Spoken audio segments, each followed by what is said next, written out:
అంటే నిన్న review meeting చేసినప్పుడు దాదాపు వాళ్ళు అడిగిన మేజర్కి ఈరోజు చేసేస్తామని చెప్పారు. నాకు మన 2 days పడుతుంది. మేజర్కి నిన్న వాళ్ళు చెప్పడం నిన్నే చేసేస్తాం. 10% ఏదన్నా ముఖ్యంగా ఈ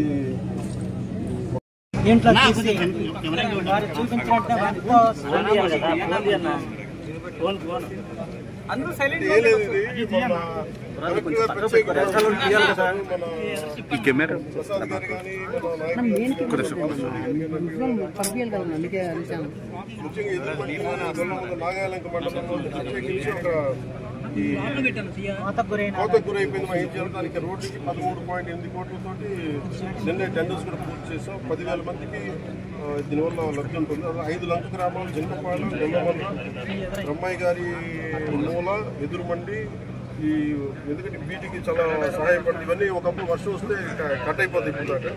ఇప్పుడు త్వరలో దీనికి బ్రిడ్జ్ చేయడం వల్ల పరిష్కారం. ఈ సమస్యని జీవితకాలంలో పరిష్కరిస్తాం లేదని చెప్పి భయపడ్డాం. దాన్ని పరిష్కరించండి.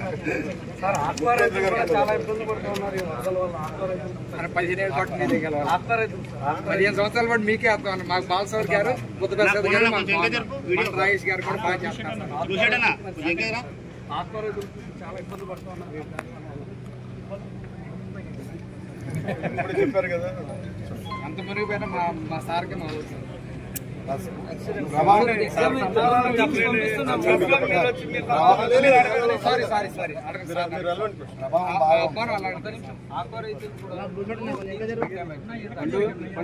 కొంచెం వెనకెళ్ళి మీడియా వాళ్ళు చూసుకుని అంటే ఇక్కడ అంటే ఆకు అనేది మేజర్లీ నేను వెస్ట్ లో చూస్తాను తప్ప ఇక్కడ చూస్తాను దాంట్లో పెరిగి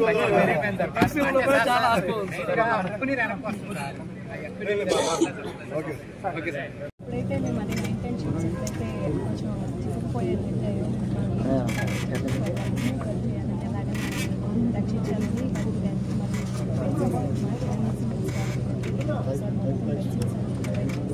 అందరి సహకారంతో అది సక్సెస్ అయ్యేలా చేశాం సార్. అక్కడైతే లాస్ అయితే ఏం జరగలేదు. చాలా థ్యాంక్స్ సార్.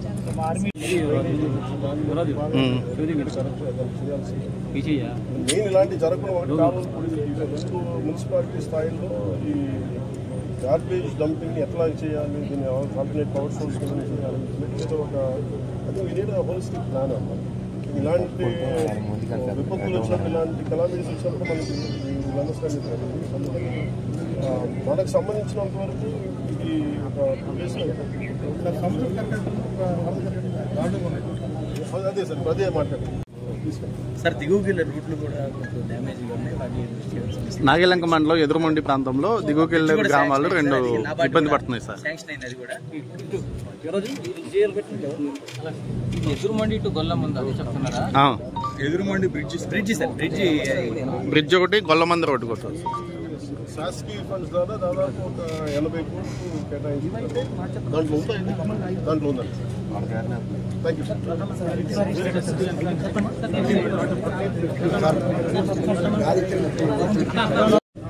కూటమి ప్రభుత్వం రాగానే ఎక్కడికెక్కడ తీయడం జరిగింది. దానివల్ల ఆ డ్యామేజ్ ఇంపాక్ట్ చాలా తగ్గిందని చెప్పాలి. మెయిన్గా ఈ డ్రైన్ అవుట్ఫాల్ స్లూయిస్కి సంబంధించి మున్నర్ బుద్ధప్రసాద్ గారు, బాలసౌరి గారు, మంత్రి గారు దృష్టికి పట్టుకొచ్చారు. ఇది దీని స్థానంలో కొత్త బ్రిడ్జ్ ఉంటే బాగుంటుంది అనేది మరి ప్రత్యేకంగా చెప్తా ఉన్నారు. దీనివల్ల ఒక 5,000 ఎకరాలు ఆల్మోస్ట్ ఇది కనుక చేయగలిగితే ఒక 60% కోనసీమ మన దీని మ్యూజియంకి కొంత సహాయం 60% ఒక హెల్ప్ చేయగలరు. ఇవన్నీ నాబార్డు నిధుల ద్వారా కానీ లేదంటే ఇంకేమైనా ప్రత్యామ్నాయ సోర్సెస్ ఏమని అని వెతికి త్వరలో పూర్తి చేయాలని దీని మీద ఒక కాంక్రీట్ యాక్షన్ ప్లాన్ మొదలు పెడతాం.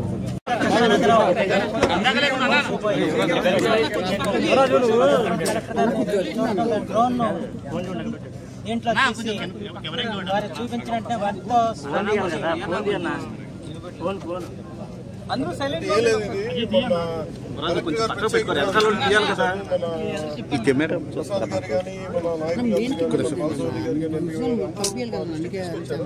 ముఖ్యంగా ఎదురుమండి నాగాలంక మండలంలో ప్రత్యేకించి ఒక కోతకు గురైపోయింది. ఏం చేయాలి దానికి రోడ్డుకి 13.8 కోట్లతోటి నిన్నే టెండర్స్ కూడా పూర్తి చేసాం. 10,000 మందికి దీనివల్ల లబ్ధి ఉంటుంది. అది 5 లంక గ్రామాలు జింకపాలెం, గొల్లమంద, బ్రహ్మయ్య గారి మూల, ఎదురుమండి. ఎందుకంటే వీటికి చాలా సహాయపడుతుంది. ఇవన్నీ ఒకప్పుడు వర్షం వస్తే కట్ అయిపోతాయి. ఇప్పుడు త్వరలో వీళ్ళకి బిల్డ్ చేయడం వల్ల పరిష్కారం. ఈ సమస్యను జీవితకాలంలో పరిష్కరిస్తాం లేదని చెప్పి భయపడ్డాం. దాన్ని పరిష్కరించండి.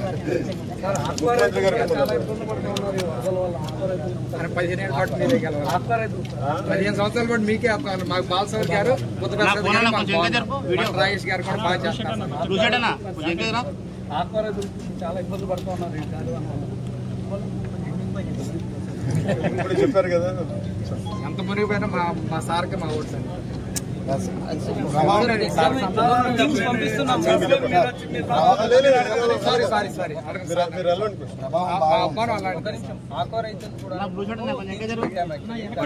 పండు కొంచెం వెనకెళ్ళి మీడియా వాళ్ళని చూసుకొని అంటే ఇక్కడ అంటే ఆక్వా అనేది మేజర్లీ నేను వెస్ట్ లో చూస్తాను తప్ప ఇక్కడ చూస్తా ఉన్నాను. దాంట్లో పెరిగి కన్సర్న్ ఎంపీస్ అందరూ కూడా దీన్ని థ్యాంక్ యూ. అలాగే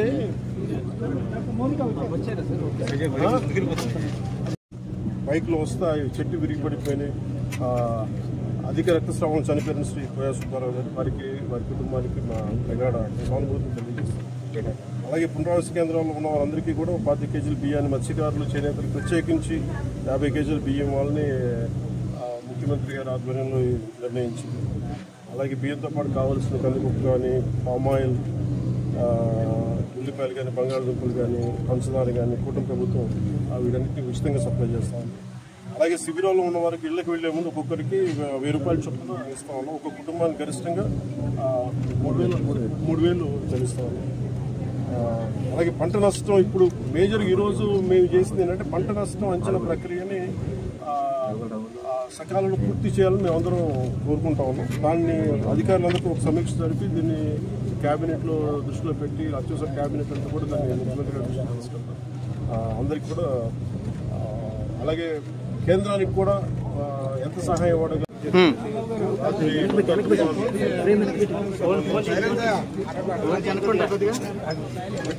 చాలా ప్రిపేర్నెస్ తోటి చాలా డ్యామేజ్గా అరికట్టగలిగాం. ముందస్తుగా గత ప్రభుత్వంలో కూడా మీరు తుఫాన్లు చూశారు, దాని ఇంపాక్ట్ ఎలా ఉండింది. అలాగే దీనికి entire administration preparedness under the leadership CM Shri Chandrababu Naidu గారు. Everyone he's done excellent job. చాలా అద్భుతమైన పని చేశారు. ఏ స్థాయికి చేశారంటే, ఎంత డీటెయిల్ చేశారంటే, ఎక్కడో ఒక 4 వ్యక్తులు వాళ్ళకున్న మేకల్ని, వాళ్ళ జీవనాధారాన్ని తీసుకెళ్లిపోయి లంకలో వెళ్ళిపోయినప్పుడు వాళ్ళకి లంకకి వెళ్ళిపోయిన అందరూ తెలుసు అసలు కనెక్షన్ ఉండదు. ఇక్కడ జరుగుతున్న విషయాలు కేవలం సెల్ ఫోన్ కనెక్షన్ ఉండడం వల్ల వాళ్ళకి అలర్ట్ వచ్చింది ఒక ఈదురుగాలుల వల్ల. వాళ్ళని కూడా రెస్క్యూ చేయగలిగారంటే, అసలు ఇంపాసిబుల్ టు రీచ్ అవుట్ అనుకున్న వాళ్ళు కూడా రెస్క్యూ చేయగలిగారంటే దీనికి స్టేట్ గవర్నమెంట్ ఎంత ప్రిపేర్డ్ గా ఉందో దృష్టికి తీసుకొస్తున్నాను. కలెక్టర్ దృష్టికి చేసే కిందాక అన్ని పంట నష్టాలు చూశాను. దాదాపు మనకి ఈ 46,000 ఎకరాలు 46,000 హెక్టార్లు నష్టం వచ్చింది. దాదాపు ఎంతమంది ఉంటారు? 56,000 మంది. సో ఇది అలాగే చూసా ముందుగా చాలా మంది కౌలు రైతులు కూడా నష్టపోయారు. దీని గురించి ముఖ్యంగా బాలశౌరి గారు, బుద్ధప్రసాద్ గారు, మంత్రి గారు అడుగుతూ ఉన్నారు. దీనికి కౌలు రైతాంగానికి ప్రత్యేక దృష్టి పెట్టాలని ఖచ్చితంగా రివ్యూ మీటింగ్స్ లో పెట్టి దీన్ని ముఖ్యమంత్రి గారి దృష్టికి తీసుకెళ్తాం. అలాగే నిన్న ప్రత్యేకించి నేను ఈ